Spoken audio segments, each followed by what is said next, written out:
ZEE5 ಇರುವಾಗ ನೀವು ನಿಮ್ಮ ನೆಚ್ಚಿನ ಶೋಗಳನ್ನ ಎಂದಿಗೂ ಮಿಸ್ ಮಾಡಿಕೊಳ್ಳುವುದಿಲ್ಲ. ಅದು ಸಂಪೂರ್ಣ ಉಚಿತವಾಗಿ.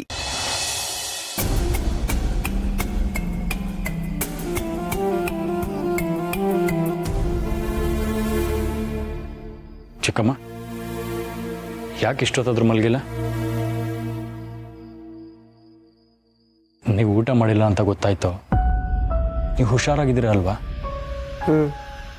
ಬದುಕಿದ್ದೀನಿ, ಆದರೆ ನನ್ನ ಬದುಕಿಗೆ ಅರ್ಥನೇ ಇಲ್ಲ ಅಂತ ಅನಿಸ್ತಾ ಇದೆ. ಯಾಕೆ ಹಾಗೆಲ್ಲ ಮಾತಾಡ್ತೀರ ಚಿಕ್ಕಮ್ಮ? ನನಗೆ ಗೊತ್ತು, ನೀವು ನಿಧಿ ಮದುವೆ ಬಗ್ಗೆ ಯೋಚನೆ ಮಾಡ್ತಿದ್ದೀರ. ಆದರೆ ಈ ರೀತಿ ಊಟ ಬಿಟ್ಟು ಯೋಚನೆ ಮಾಡಿದ್ರೆ ಏನಾದರೂ ಪರಿಹಾರ ಸಿಗತ್ತಾ? ತಗೊಳ್ಳಿ, ಸ್ವಲ್ಪ ಹಾಲಾದರೂ ಕುಡೀರಿ.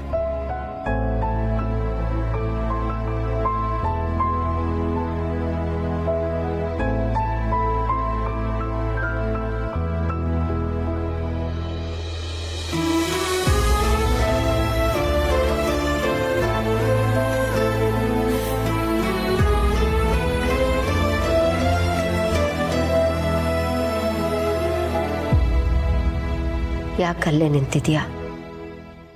ಬಾಯ್ಲಿ.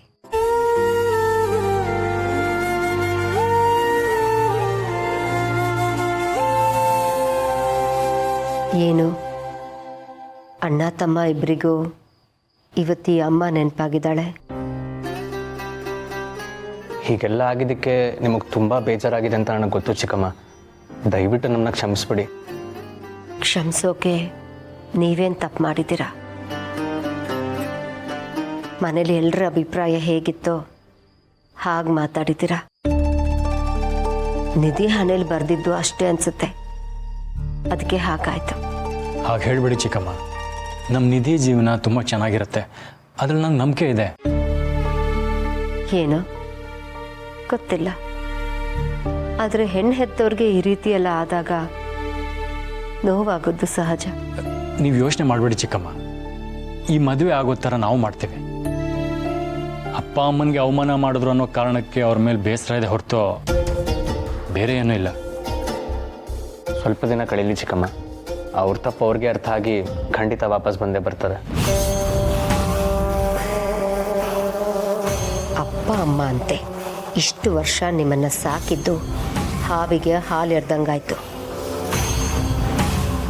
ಇರಲಿ ಬಿಡಿ, ನಾನು ನಿಮ್ಮನ್ನು ಸಾಕಿದ್ದು ಕೂಡ ನನ್ನ ದ್ವೇಷದ ಕಿಚ್ಚನ್ನು ತೀರಿಸ್ಕೊಳ್ಳೋಕೆ ಅಂತಾನೆ. ಆದರೆ ಇವತ್ತು ನೀವೇ ನನ್ನ ವಿರುದ್ಧವಾಗಿ ಮಾತಾಡೋಷ್ಟು ಬೆಳೆದ್ಬಿಟ್ಟಿದ್ದೀರಾ. ಬಿಡಲ್ಲ, ಎಲ್ರನ್ನೂ ಹೊಸ್ಕಾಕ್ತೀನಿ. ಚಿಕ್ಕಮ್ಮ, ನಿಧಿ ಮದುವೆ ಮಾಡೋ ಜವಾಬ್ದಾರಿ ನಮ್ಮದು. ನೀವು ಈ ರೀತಿ ಮಂಕಾಗಿರ್ಬೇಡಿ, ನಮಗೆಲ್ಲ ಬೇಜಾರಾಗುತ್ತೆ. ಹೌದು ಚಿಕ್ಕಮ್ಮ, ನೀವು ಮೊದಲು ಹಾಗೆ ನಗ್ನಗ್ತಾ ಇರಬೇಕು. ನೀವು ನಗ್ನಗ್ತಾ ಇದ್ರೆ ನಾವೆಲ್ಲರೂ ಖುಷಿಯಾಗಿರ್ಬೋದು. ಆಯ್ತು, ನೀವಿಬ್ಬರು ಇಷ್ಟು ಹೇಳ್ತಿದ್ದೀರಾ ಅಂದಮೇಲೆ ನನಗೀಗ ಸ್ವಲ್ಪ ಸಮಾಧಾನ ಆಯಿತು.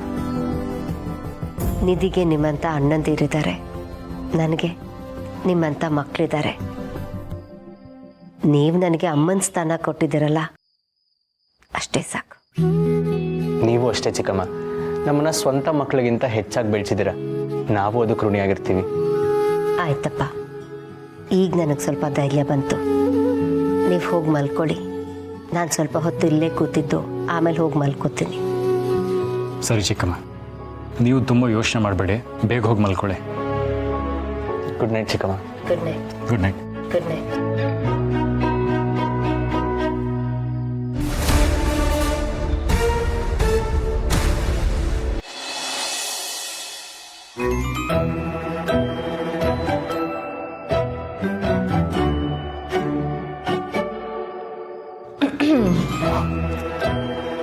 ಸಮರ್ಥ್, ಅಮ್ಮ ಇವತ್ತು ನಂಗೊಂದು ಗುಟ್ಟು ಹೇಳಿದ್ರು.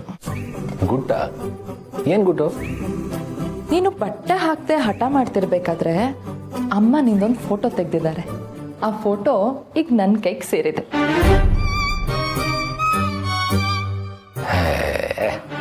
ಆ ಥರ ಯಾವ ಫೋಟೋನೂ ಇಲ್ಲ. ಎಲ್ಲೋ ಸುಳ್ಳು ಹೇಳ್ತಿದ್ಯಾ ಅಂತ ಅನ್ಸುತ್ತೆ. ಓಹೋ, ಹೌದಾ?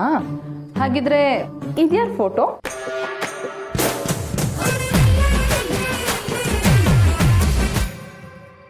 ಈ ಥರ ಥರದ ಫೋಟೋನೇ ಇಲ್ಲ ಅಂತ ಹೇಳ್ತಿದ್ರಿ, ಈಗ ಯಾಕೆ ಕಿತ್ಕೊಳಕ್ ಬರ್ತಾ ಇದ್ದೀರಾ?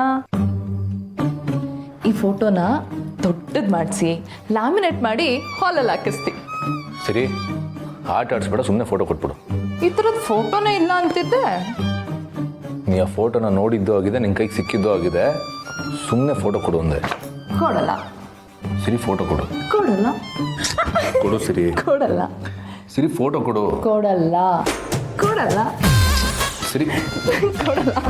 ಸಮರ್ ಬಿಡು, ಸಮರ್ ಕೊಡಲ್ಲ. ಬಿಡು ಈ ಸಮರ್. ಫೋಟೋ ಕೊಡು. ನಾನು ಕೊಡಲ್ಲ, ಬಿಡು.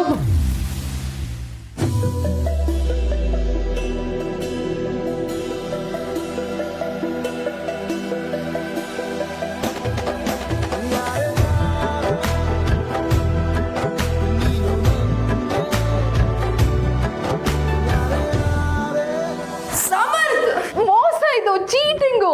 ಯಾವ ಚೀಟಿಂಗು? ನನಗೆ ಗೊತ್ತಿಲ್ಲದೆ ನನ್ನ ಫೋಟೋ ಎತ್ಕೊಳ್ಳೋದು ಚೀಟಿಂಗ್ ಅಲ್ವಾ? ಇದು ನನ್ನ ಪರ್ಸನಲ್ ಫೋಟೋ, ಹಾಗೆಲ್ಲ ನೋಡಬಾರ್ದು. ಮೊದಲು ಇದನ್ನು ಬಚ್ಚಿಡ್ಬೇಕು. ಏಯ್ ಸಮರ್, ಸಮರ್.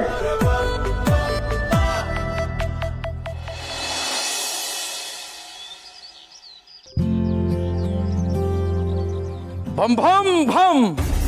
ನಗು ತುಂಬಿದ ಮನೆಯಾಗ ನೆಮ್ಮದಿ ನಾಶ ಆಗ್ತೈತೆ. ಕುಟುಂಬದ ಮೇಲೆ ಕೆಟ್ಟ ದೃಷ್ಟಿ ಬೀಳ್ತೈತೆ. ಅನಾಹುತದ ಮೇಲೆ ಅನಾಹುತ ಆಗ್ತೈತೆ. ಇದರ ಮುನ್ಸೂಚನೆ ನಿಮಗೆ ಈಗಾಗಲೇ ತಿಳಿದೈತೆ. ನಾನು ಹೇಳೋದು ಸರಿ ಅಂದ್ರೆ ಸರಿ ಅನ್ನಿ, ತಪ್ಪು ಅಂದ್ರೆ ತಪ್ಪು ಅನ್ನಿ. ಕರಿ ನೆರಳ ಛಾಯೆ ಈ ಮನೆ ಮ್ಯಾಲ್ ಮೂಡೈತಿ. ಈ ಮನೆಗೆ ಬರೋ ಎಳೆ ಜೀವ ಈ ಮನೆ ಶಾಂತಿನ ಕದಡೈತಿ. ನೆಮ್ಮದಿ ಹಾಳಾಗೈತೆ. ಒಂದು ಜೀವ ಉಳ್ಸಕ್ ಹೋಗಿ ಮತ್ತೊಂದು ಜೀವ ಉರುಳ ಹೊತ್ತು ಬಂದೈತೆ.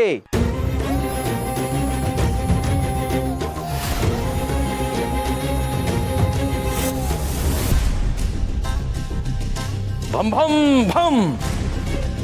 ಏನ್ ಹೇಳ್ತಿದ್ದೀರಾ ನೀವು? ಸ್ವಲ್ಪ ಅರ್ಥ ಆಗೋ ಥರ ಹೇಳಿ. ನೀವು ಹೇಳ್ತಿರೋದೆಲ್ಲ ನಮ್ಮನೆಗೆ ಸಂಬಂಧಪಟ್ಟಿರೋದೇ ಅನಿಸ್ತಿದೆ. ಏನೇ ಹೇಳೋದಿದ್ರು ನೇರವಾಗಿ ಅರ್ಥ ಆಗೋ ಥರ ಹೇಳಿ. ಬನ್ನಿ, ಒಳಗೆ ಬನ್ನಿ. ಭಂ ಭಂ ಭಂ.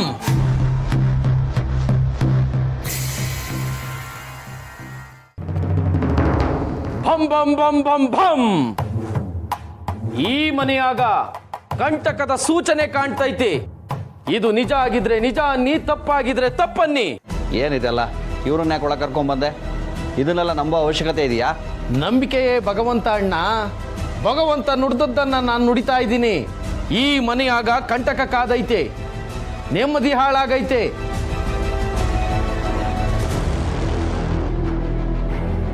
ಈ ಪ್ರಪಂಚನೇ ನೋಡದೆ ಇರೋ ಎಳೆ ಜೀವ ಒಂದು ಈ ಮನೆ ನೆಮ್ಮದಿನ ಕದಡೈತೆ.